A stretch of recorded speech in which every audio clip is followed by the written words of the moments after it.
Hello,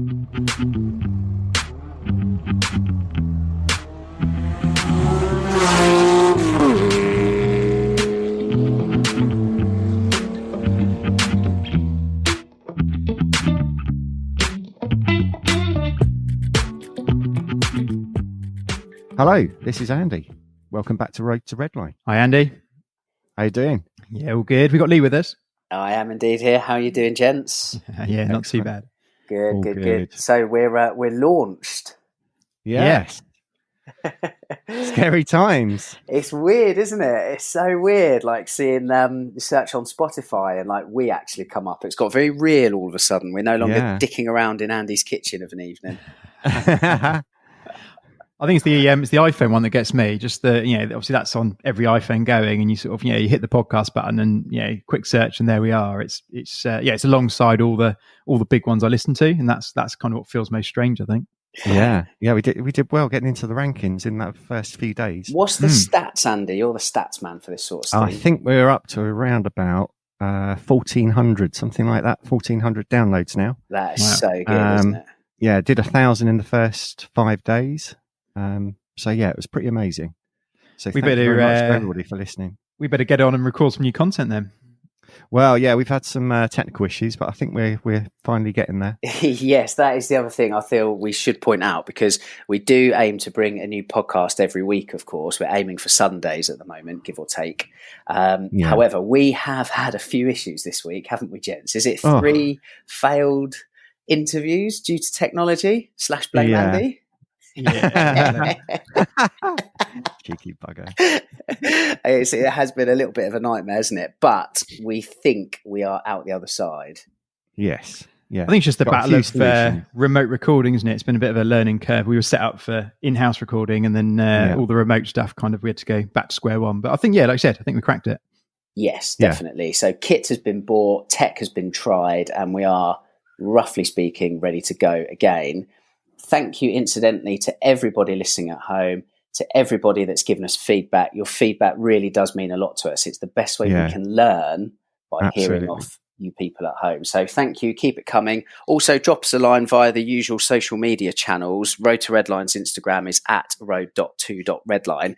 And let us know who you'd like to hear from on this podcast as well. Big or small, we'd like to get as many stories on this podcast as possible. Isn't that right, boys?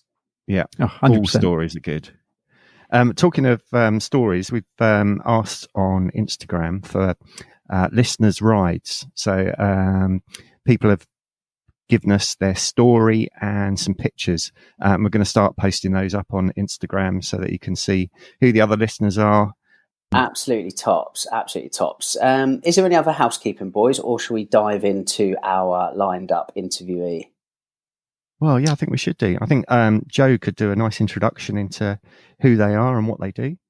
Yeah, so guys, I've talked a couple of times about our little 987 track car. And one of the things that we put on there fairly early doors, it's had about a year of use so far. It's been an IPD Plenum, which, I know it sounds like a bit of an odd name, but it's essentially it's a machined intake with a special sort of internal surface to it that kind of has a Y shape to it, which is kind of their unique design. And then on top of that, we bolted a GT3 throttle body to give it sort of maximum input. So anyway, so this kit comes from a company called IPD Plenum, and we reached out to the guys there, and Greg specifically. He's very kindly said he'll come on and just talk us through the product and their company and a bit about what they're doing. Really interesting product. Can seriously vouch for it. Great piece of kit, and it's going to be really good to just get a bit of behind the scenes about what they're all about. So yeah, let's chat to Greg, IPD. Greg, hello from Road to Redline.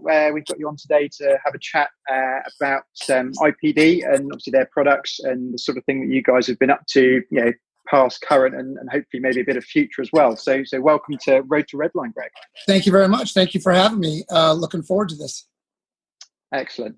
So just for our listeners that might not follow you guys already, or because you could. Hopefully, it's not unfair to say you're a relatively niche within your niche, if that makes sense. So obviously, we're a Porsche only or Porsche following podcast, and then obviously you're making a very specific enhancement product for the Porsche range. So could you just give us a very quick layman's overview of kind of your main core product set?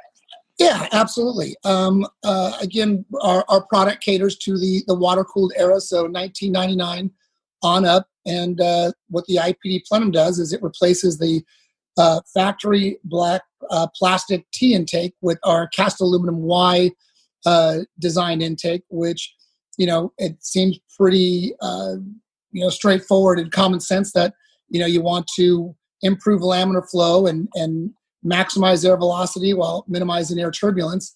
And the IPD Plenum is a product of efficiency, and it splits and channels that air as it goes, into the engine versus, hitting that wall and then forcing a path of least resistance to the left and right banks. Been around for about, a little over 10 years. And obviously, when we first launched this, it was just a Southern California product, and it grew. And, now we sell it all over the world. We've got, an amazing dealer network. And it's, we feel like we're a household name in the Porsche industry these days, but it hasn't been easy. And we've had to put our neck under the guillotine a few times to prove that it works. And, today we're doing well. I mean, last year was better than the year before, which was better than the year before that. So, I think things are going well, and we're still always trying to make things better each and every day. Brilliant. Okay, excellent stuff. And how did it all start? I mean, how did you end up sort of waking up one day and go, right, yeah, we're gonna sort the top end induction out on water cooled Porsches? I mean, how did that come around? Yeah, well, that all started with the one of the owners here, a guy by the name of Turbo Mike. And when Turbo Mike was kind of he's like an old school hot rodder, played with all kinds of different cars, not just Porsches. And, was that, I call it the Smokey Unit effect. The guy who's just, trial and error.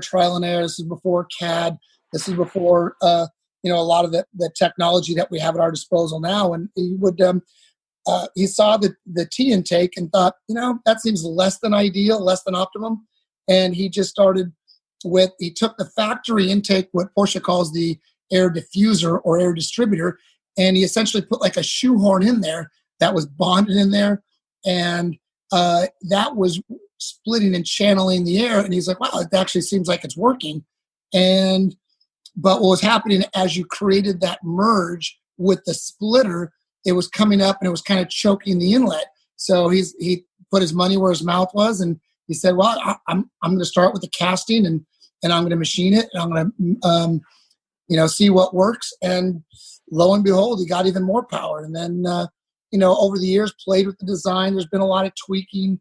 One of the things that people really notice about our product is the interior dimpling surface, which does it help? Absolutely. I mean, does it make tons of horsepower? Absolutely not. But it is an improvement over a smooth surface. It might seem counterintuitive, but a lot of the airflow, what you want to improve laminar flow is you want a textured or rough surface. Again, it's opposite of everything we learned growing up, where you want a mirror finish of everything. And that's probably still true for like hot housing of a turbo or something like in heads where air swirled together.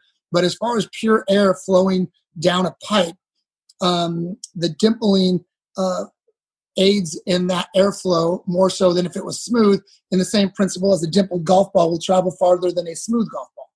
Oh, yeah. Okay, yeah, that makes sense. I think the I don't know if I mentioned you before, but I mean, so we run one of your setups on our Caymans. We run a 987 track car, which we've kind of played with over the last few years, and we run your kit on that. And there was it was an interesting addition, because obviously you're always obviously people are chasing power, but for us it was more about power delivery, and that was kind of where we thought the biggest gains were in the delivery rather than just lots of extra power, if that makes sense. And do you agree with that? The one with the larger 82 millimeter GT3 throttle body?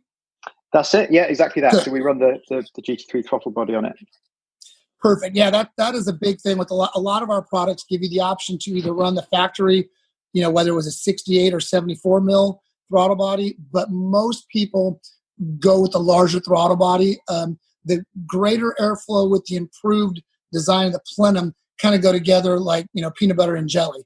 They just it tends to be, we definitely sell way more. Like your car, the 987.1 Cayman is arguably, top 2 bestsellers of all time, and 95% of them are sold with the 82 millimeter throttle body. And I love the argument, well, if Porsche didn't do it, then it shouldn't be done. But we all know at this stage that Porsche has, and quite successfully, I may add, put the shackles on the Cayman and Boxster because they don't want it encroaching on that coveted Carrera territory. And, they're always going to do that. They don't want the car faster. So I always explain to people, like, a 981, if you want the 981, even the GT4, which comes with the 991S 3.8 liter engine, it is that same engine, but guess what? In the Carrera, it gets the 82 millimeter throttle body, but on the 981S, GTS, Spider, and GT4, it's still shackled with the 74 millimeter throttle body. So Porsche's making improvements, but they definitely choke air at the inlet track, which is a very successful and genius way to control power, as we all know. Mm-hmm. Yeah, that takes me back to motorbikes when sort of 50 cc's with their restrictors on them. It's just like that. Yeah. I mean, God knows they've been doing it racing, right? Everyone has to run restrictor, whether it's NASCAR or Le Mans prototype cars. I mean, it's it's very easy, successful way to govern that. Absolutely, Joe. What's the differences, Joe, in the sort of the drive then on the Cayman from the original to now? What you've got now? I've actually found it quite difficult to kind of summarize it without jumping in the car and trying it before and after.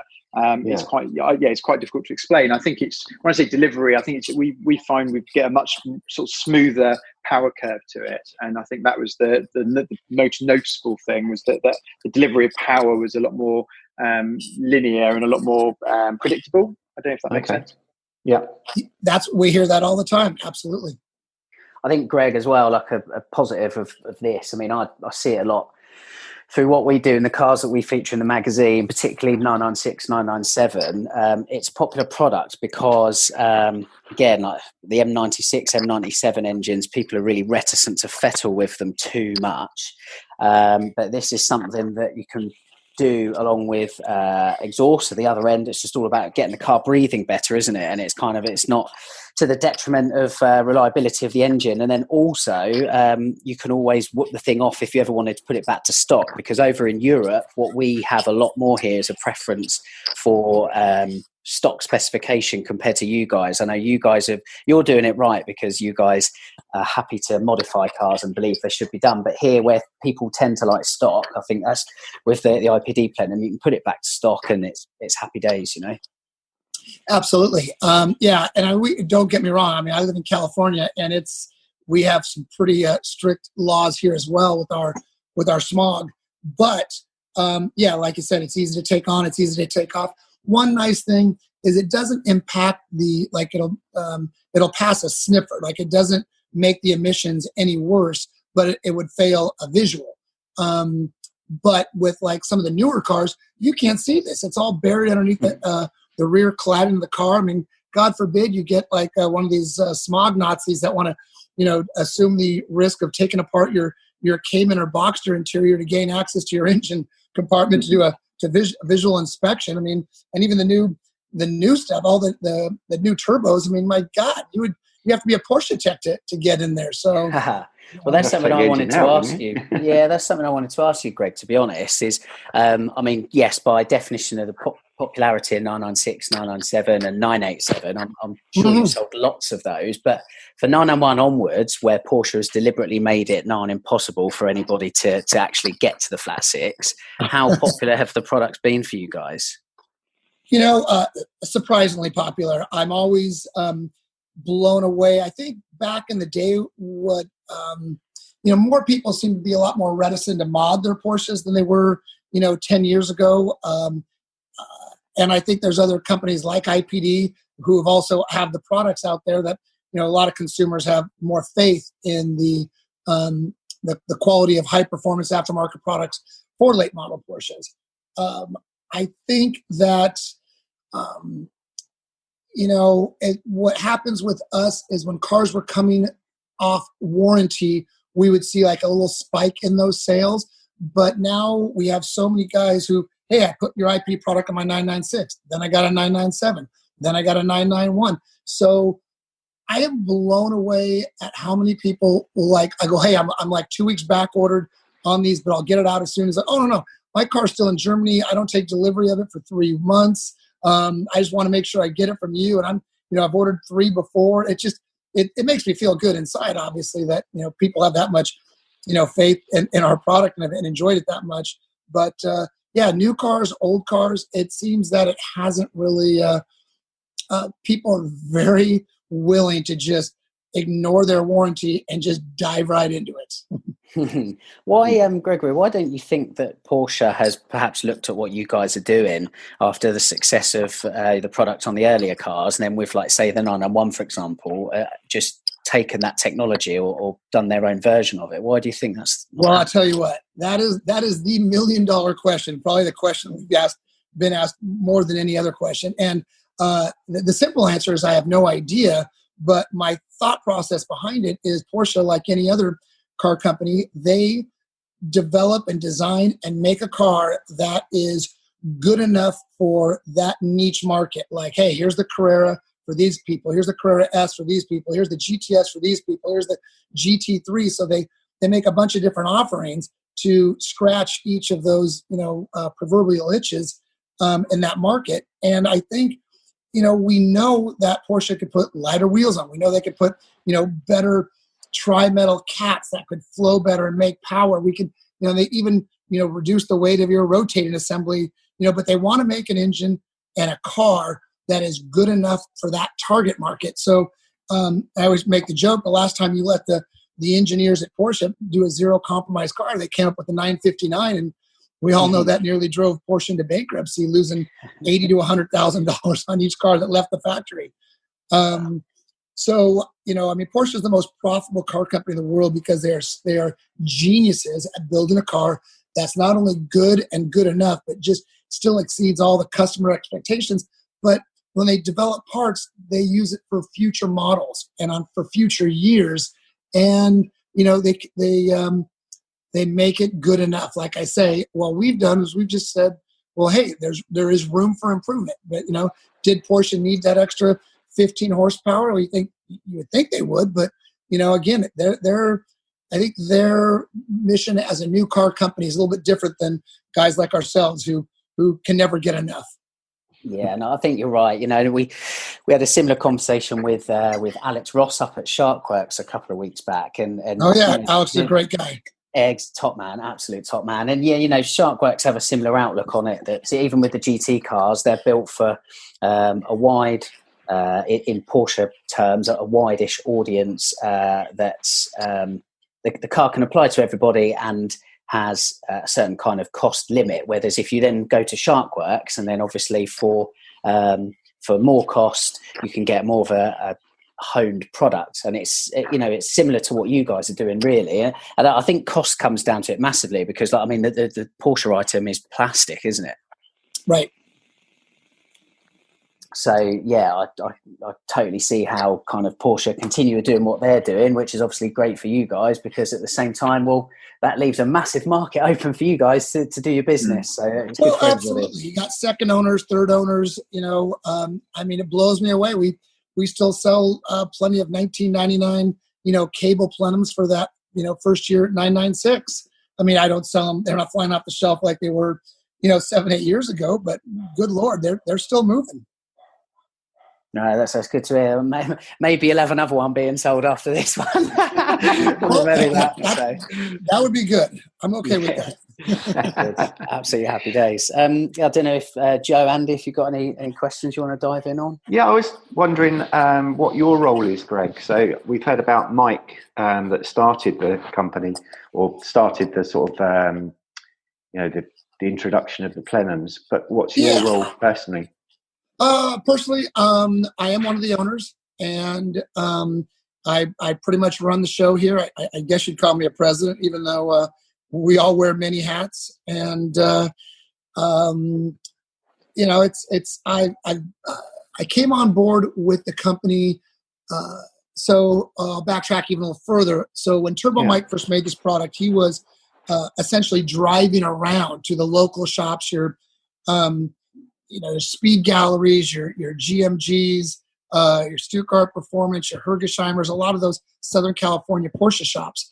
And when a company called RSS was started, and the owner of that company actually hired me to represent brands like Car Graphic and Girodisc rotors, and we manufacture some of our own parts. And then we also had the IPD Plenum. And so I was essentially the North American rep for a lot of those places and did that for a few years. And then, there were some changes, and, Turbo Mike wanted to kind of take the show on the road himself, and he contacted me, and I'm like, that was of all the products we sold, it was the one that just was embraced. Everybody was happy about it. It was, universally 99% customer satisfaction rate. So, basically, I started working for Turbo Mike, and it was just IPD as a standalone company, and not and mixed in with other products. But Turbo Mike was trying to, he was slowing down a little bit, and he saw that I wanted to ramp things up and kind of did a little bit of a change in the guard. And so I kind of came in and bought the controlling interest in the company, and he's still involved. But, I just really pushed in the production. I really bringing our numbers up, and how it was being machined, where it was being machined, always having everything in stock, hiring some other, really good talent within the company. So, and it's all been great. And, the last 3 years have definitely been an improvement. Excellent. Where is the stuff manufactured? Is it on site? Not on site, but not far. Everything is made in Southern California. So our foundry is about 30 minutes, kind of, I guess you'd call it, northwest of here. And the machine shop's about 30 minutes northeast of here.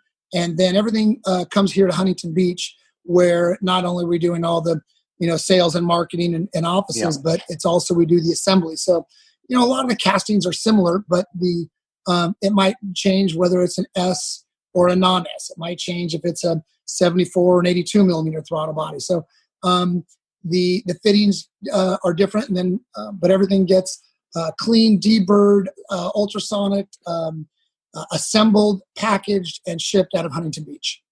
Awesome. Yeah, sounds good. That's cool. What, do you run a Porsche yourself locally, or do you keep a shop car at all? Well, it's funny you ask. I have a project that it's my Mount Everest, building a one-off prototype of a 550 Spider. Made the chassis ourselves. Started with a bunch of sticks of tubing and a tubing bender and a talented fabricator, and we reverse engineered the chassis to accept all 996 and 997 Carrera suspension. So you could take the lower control arms, the upper dog bones, the tuning fork, the uprights, the rotors, the calipers, and bolt them on our chassis. And then it's got a 993 RS spec engine with individual throttle bodies, a G55 speed turned upside down and chopped behind that. And right now, I'm in the midst. There was a body for the car, but the body didn't quite meet our expectations. So I'm pulling a major trigger next week to have a buck made for an all aluminum body. Wow, that's awesome. Yeah, it should be something special. Yeah. Can we follow this anywhere? You'll send some pictures of some of that. Absolutely. Yeah. It's, the car's been in progress. A lot of people know about it. It actually went to Rennsport, not last year, the last session, but the one before that, as a fully naked car. I mean, the car's been driven. It's, the chassis, it's all powder coated. So we took it to Rennsport, whatever that was, the 4 or 5, whatever. And it was just a naked form. And, it was well received, but then, man, I got too swamped with helping everybody achieve their Porsche dreams, and mine went from the back burner to the refrigerator to the freezer. So 2020 is the year I'm back on it. I'm using this slow period to make things get them back on track again. Yeah, I think we're all doing that at the moment, aren't we?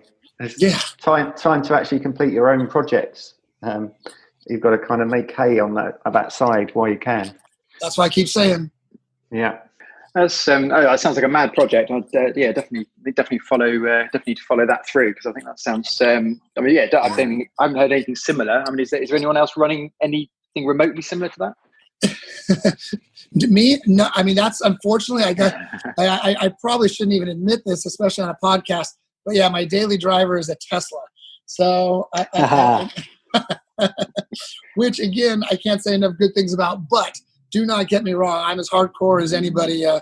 I'm looking for a 2009 GT Silver 997.1 turbo with black interior and PCCBs and sport chrono on it. And there was one for sale in Florida about 9 months ago. I'm like, maybe now is not the time. And I'm shooting myself in the foot for not buying that. And I know it's a unicorn, and I know they're out there, but that's next. Hopefully I'll be getting one of those for the shop to do a full project build on that. So that's on the to-do list. Yeah, no, that'd be so cool. I think once we're all out the other side, I'm sure the market's going to be changing slightly. So I think all sorts of cars are going to be coming back up again. Oh yes, and I'm ready for that. Absolutely quality. Andy, Joe, any more questions at all? Or? Yeah, I was hoping just to ask the question in terms of your customer base. I mean, are you seeing most people coming to you that are road driving, or do you get a lot of track guys come to you as well? Or I mean, what's the split like on that? Good question. A definite answer is all the above. I mean, again, being a product of efficiency, or if someone calls us and says, I just want a little bit of spike in power, but I don't want to get too crazy. I'm not going to upgrade my exhaust. It's like, fine, get a plenum and you'll feel the improved power and torque. And then, if you have a fully modded car, once again, it's going to help. And whether you're one thing that, having the different options and throttle body sizes, that would dictate, what kind of driver and driving style would prefer, one of either plenums that we offer. So, if you're a drag racer or do a lot of that, half-mile, quarter-mile airstrip stuff, you probably definitely want an 82 millimeter plenum on your turbo. But if you do a lot of track driving and you want to be able to come out of the corners a little bit better, and you want a little bit more low-end torque, then you go, with the factory throttle body, but still use our plenum. Okay, so you kind of still cater for variations depending on where people are using it. Absolutely, yeah. It's from street to semi-track to dedicated race car. It'll work on all those cars, and it worked well. And is there any sort of high-profile cars that you can kind of let us onto that might be running your kit currently that we might know of or might be following? It's funny. A lot of the times, being the manufacturer, so we sell to places like a Sharkworks or a Champion or Evolution Motorsport or a Fab Speed. So though they have the customers that do a lot of these builds. So when I learn about them, a lot of times from turning the pages in the magazine or looking online. So I don't do too much with customers directly. Okay. We're also we're in a building with a company called BBI Autosport. So two separate companies, but we're all under the same roof. So they get the customers who, come in with GT2 RSs and, instantly want to start modding it. So we get the pleasure of being able to kind of develop and work and be involved in, starting with scanning the car to, testing it on the dyno with, maybe not one, but maybe a couple of different option plenums.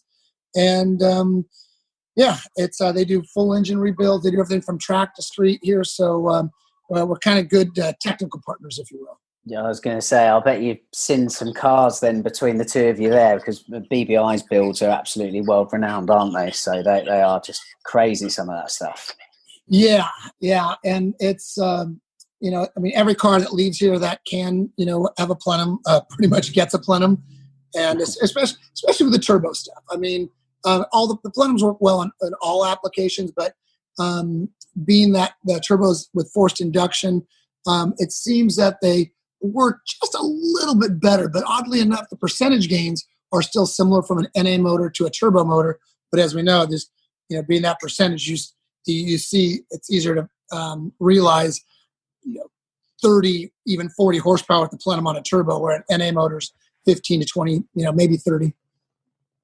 Yeah, which is seriously impressive, because that figures at the wheels, isn't it, as well? So yeah, true. Yeah, no, that's really cool. Yeah, brilliant. I don't know, like say if Andy or Joe have got any more questions. Any new products coming, Greg? Well, we all know all the 992 stuff's coming. BBI just took delivery of a 992 Carrera S, so we kind of tore into that. Typical Porsche, what they do is they don't, when it comes to their intake, the overall dimensions of it kind of stay the same, but what they do is they'll add or subtract or change the diameter of a fitting. So that's kind of what they did with the 992. So we will make some adjustments to our casting, and then add the necessary fitting on top that it looks like the 992 is going to need. I haven't seen a 992 turbo up close and personal, obviously, but obviously when the second one comes around, I'll be tearing into that thing like a terrier at the sweat sock. You should pop round and see Magnus Walker, Greg, because I know he's got a 992 Turbo S at the moment, isn't he? Sitting in LA. Of course he does. Before pretty much any other journalist in the world has had a chance to drive it, so fair play. Yeah, I've seen him on the road, but I, as far as with the manufacturer plates, as a matter of fact, I saw there's 3 or 4 black ones driving, bumper to bumper, and they sounded good. They look amazing. Yeah, they do sound good. There's none over here in Britain as yet, but we look forward to that. We really do.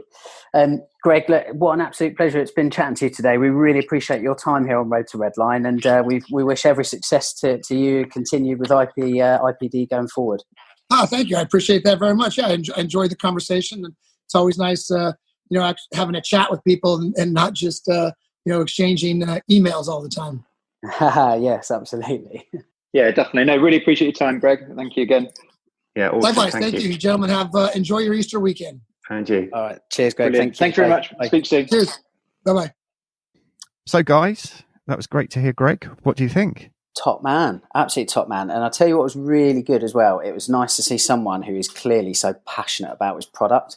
Someone who, really cares about the subject matter, heavily rooted in not just cars, but Porsche specifically, and is not just in it to make a truckload of money, which quite often does happen, may I point out. So, yeah, really, really refreshing, really insightful.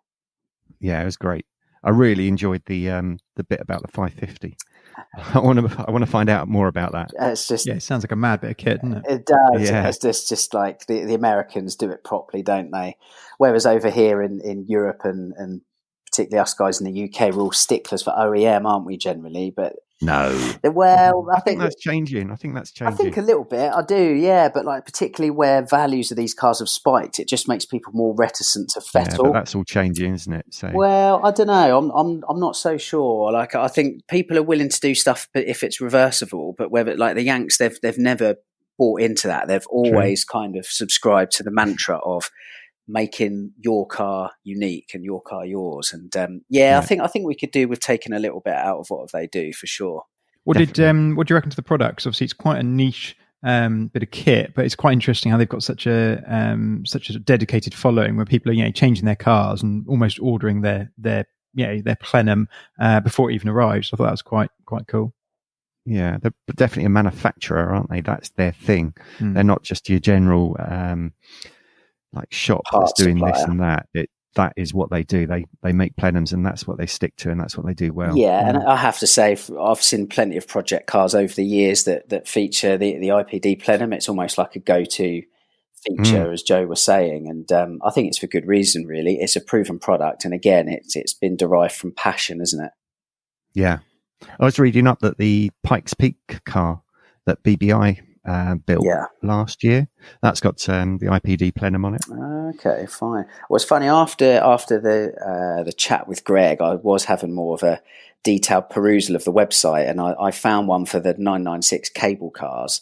And the line was something like, this is the modification for like just a really like noticeable bolt-on increase in power. So I think that's pretty much had me sold on it, to be honest with you. Is it on your Christmas list? It really is, yeah. It's kind of weird, isn't it? Again, as I say, since the IPD Plenum, it's been prevalent really in kind of Porsche circles for so long. I'm not really sure why I haven't trialled that before. But Greg's definitely got a sale out of that interview, that's for sure. What's interesting on our on the Cayman, we coupled it with a set of flowed headers, and the kind of the combination of the two was absolutely game changing from a driver's perspective. When you get sort of noticeable gain, rather than it being sort of you're questioning and scratching your head, or is this quicker, is this smoother, and all that sort of thing. It was really definite and noticeable when you put the two together. So what headers have you gone for? I knew you were going to ask me that. I absolutely cannot remember, which is terrible. I will find out and let you know. They're made in the States and shipped over, but they're essentially it's equal length flowed headers that you lose the top cat on the 987. It's that kind of I think it's the same old thing, isn't it? If you can get the air in quickly and get it out quickly, it just everything just loosens up a bit, and I think that's where we got the benefit. And you were saying that it feels like a smoother delivery. Is that? Yeah, I think it's power delivery rather than outright. Yeah, it's not like, you bolt on a turbo and suddenly the whole thing's got a whole different level of power and punch. It's not that sort of product, I don't think. Well, it's not what we found anyway. It was much more a case of the delivery of the power was a lot smoother. It's really, really hard to quantify unless you sort of do that before and after test. It's really difficult to sum it up in a definite kind of, this is the result we got. Other than, yes, there's a definite result, but it's more of a feel as opposed to a power sort of punch, if that makes sense. Do you think it sort of smooths out the torque curve, or? Yeah, I think definitely smooths out the torque curve. I think definitely. And I think it smooths out that line, and I think you sort of you just the delivery of power is definitely smoother with their Plenum on. So do they cover 993s, or is that a bit too far back? I can't remember where they started. Too far back. 996 is as far back as they go. There you go. So but it's quite interesting. They go fairly modern as well. So they're all the way up to current 991 stuff. So that's it's nice to see people producing stuff for recent cars, I think, because there's not that many people that do. Good. No, it was a good interview. And again, I think it highlights exactly the sort of content we want to bring to the podcast platform generally, isn't it? That we want to hit absolutely every far-flung corner of this Porsche industry. And Greg was a fantastic example of the rewards that can bring, really. Definitely. Yeah. So guys, or people listening at home, please, as we said, drop us a line. Let us know who you would like to hear on this podcast. It's your platform really to hear what you want. We're just the guys that put it together, I suppose. So let us know if there's anybody else you'd like to hear in upcoming episodes. And do we give any teasers as to what's coming up, or it's probably dangerous if we do, isn't it? Really? Yeah. Especially after last week. God. We had I think 3 sort of really, really top interviews lined up, and one by one they fell out due to technical. So hopefully if we can get those back on board, then we'll have a great lineup up and coming, won't we? Yeah, definitely. Yeah, we've got plenty stored. So guys, I think that was a great chat with Greg at IPD. Cracking bit of kit they produce, and by the sounds of it, an awesome shop project up and coming. So really, really top chat with him. And I suppose taking us on to where we're going next. I know we've got a few top interviews on the way. We need to jump off this call sharpish to jump on that call we got up and coming. So let's get on with that. And until next time, it's Road to Redline.